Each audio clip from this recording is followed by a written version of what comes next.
Hello students, welcome to Shatabdi genius সরোবর। আজকে আমি তোমাদের কাছে নতুন একটা জিকে ক্লাস নিয়ে এসেছি। মানে অপশান দেবো না, শুধুমাত্র কোশ্চেন আর আনসার তোমাদের সাথে শেয়ার করব। আমি ভাবছি যে উইকলি দুটো করে ক্লাস তোমাদের আমি করাবো, চেষ্টা করব দুটো করে করানোর।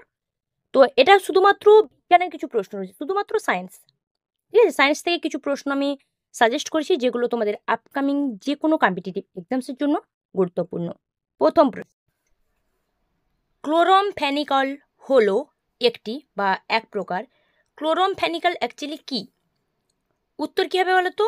উত্তর হচ্ছে অ্যান্টিবায়োটিক। আমি প্রথমেই বলেছি আমি কিন্তু এই জিকে ক্লাসটা যে করাবো এটা নিয়ে অপশান কিছু থাকবে না, শুধুমাত্র কোশ্চেন আর আনসারটা আমি তোমাদের সাথে শেয়ার করব। তো এটা সপ্তাহে আমি দুটো করে করানোর চেষ্টা করব ক্লাসটা।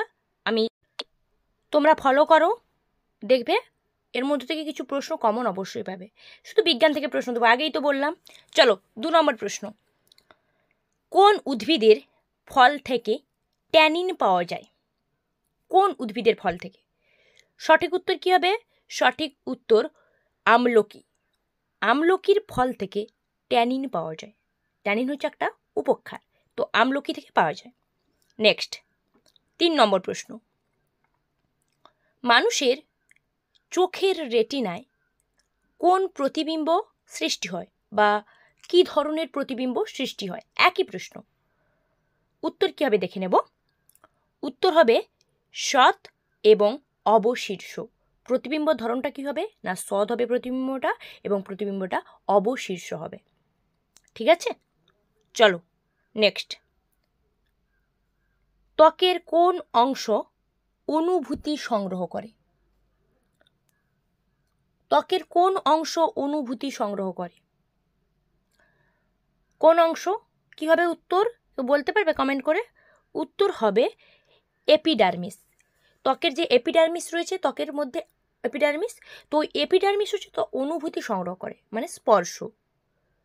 ঠিক আছে, নেক্সট, জিআই নালী থেকে নির্গত হরমোন কোনটি? জিআই নালী থেকে নির্গত হয় কি হরমোন? কোন হরমোনটি জিআই নালী থেকে নির্গত হয়? কি হবে উত্তর? উত্তর কি হবে দেখে নেব। জিআই নালী থেকে নির্গত হয় গ্যাস্ট্রিন হরমোন। উত্তর হবে গ্যাস্ট্রিন, গ্যাস্ট্রিন হরমোন। পরের প্রশ্ন 6 নম্বর, কোষ পর্দায় কোন উপাদানটি থাকে না? কোষ পর্দায় কোন উপাদানটি অনুপস্থিত বা কোন উপাদানটি কোষ পর্দায় থাকে না সেটা জানতে চেয়েছে। তো কোন উপাদান থাকে না, কি হবে উত্তর দেখে নি। উত্তর কি হবে? উত্তর হবে প্রোলিন। কোষ পর্দায় প্রোলিন থাকে না। প্রোলিন হচ্ছে একটা উপাদান, যে উপাদানটা কোষ পর্দায় থাকে না বা অনুপস্থিত। 7 নম্বর, স্বল্প শর্করা যুক্ত পদার্থ কোনটি? মানে অল্প পরিমাণে শর্করা থাকবে। স্বল্প শর্করাযুক্ত পদার্থ কোনটি? উত্তর কি হবে দেখে নেব।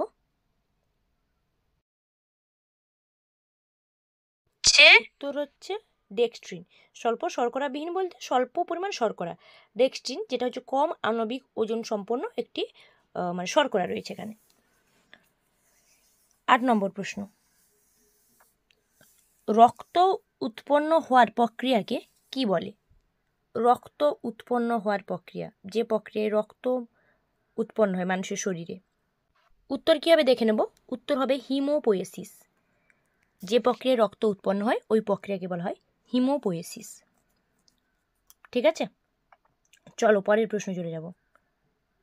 9 নম্বর, ব্যাকটেরিয়া ব্যতীত সমস্ত সালোক সংশ্লেষকারী উদ্ভিদে কোন ক্লোরোফিল দেখা যায়?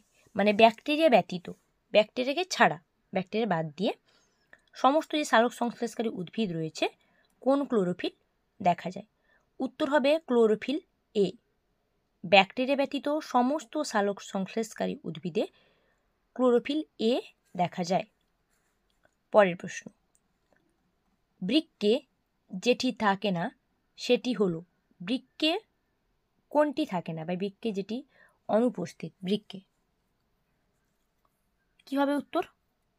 কোনটি বৃক্কে থাকে না? কি হবে দেখে নেব উত্তর। উত্তর হচ্ছে গোবিনী। বৃক্কে গোবিনী থাকে না। চলো পরের প্রশ্ন চলে যাই। 11 নম্বর, রড কোষে উপস্থিত রঞ্জক পদার্থকে কি বলা হয়? বা রড কোষে প্রশ্ন থাকতে পারে, রড কোষে কোন রঞ্জক পদার্থটি বিদ্যমান বা উপস্থিত? কী হবে বলো তো? সঠিক উত্তর হবে রোডোপসিন। ঠিক আছে, রড কোষে উপস্থিত রঞ্জক পদার্থ হচ্ছে রোডোপসিন। চলো পরের প্রশ্ন যাই। কোন ভিটামিনের অভাবে অস্থির ভঙ্গুরতা ঘটতে পারে?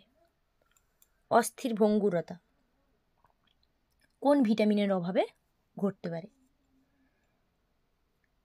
কী হবে উত্তর দেখে নেব। কোন ভিটামিন? কী হবে উত্তর? উত্তর হবে ভিটামিন সি। ভিটামিন সি এর অভাবে অস্থির ভঙ্গুরতা ঘটতে পারে। ঠিক আছে, নেক্সট, ডিএনএ প্রধানত কোথায় দেখা যায় বা ডিএনএ প্রধানত কোথায় লক্ষ্য করা যায়? কী হবে উত্তর? ডিএনএ কোথায় লক্ষ্য করা যায়?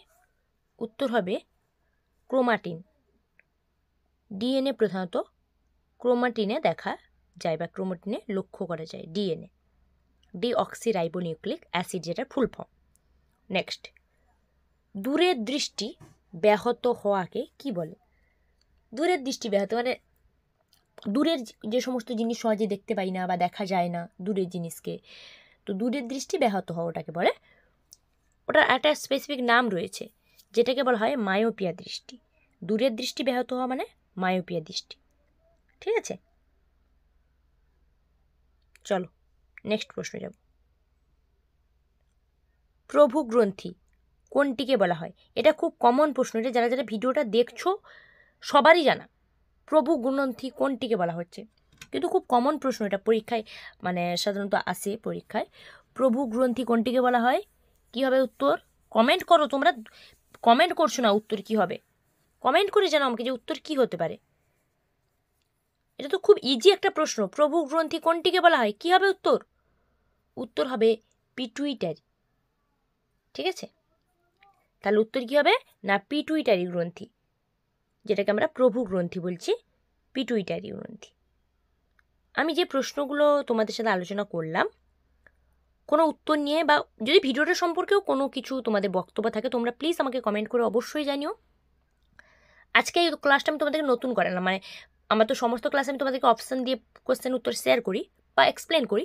আজকে কোনো এক্সপ্লেন করিনি, শুধু just question and answer share করেছি। যদি কমপ্লেন থাকে তোমরা আমাকে জানাও এবং চ্যানেলটিকে সাবস্ক্রাইব করো।